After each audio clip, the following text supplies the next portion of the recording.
Hello guys, welcome to my channel. Today we're talking about the Note 9 and the screen.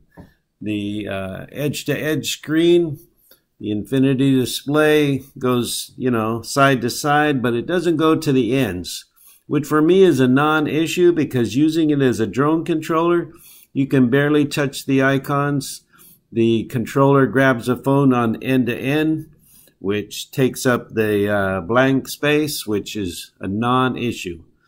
As for using your drone and using all the controls are very easy to get to.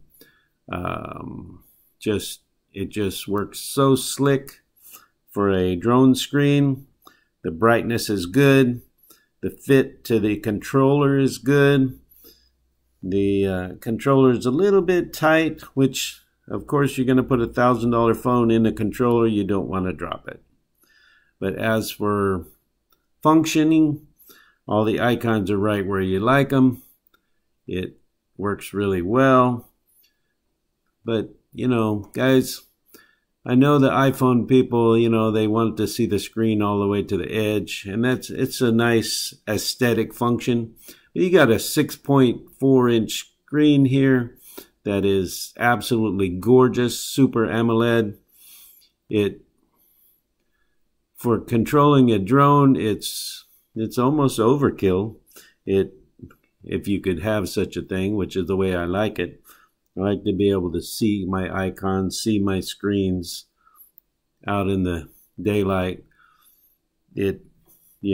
Form and function. I think this is, a very good controlling screen for using your drone. I use it for my Spark. I'm very satisfied with the Note 9. The Note 9's processor works very well. It's an upgrade from my S8 Plus. It's got increased speed, which is what really works out nice.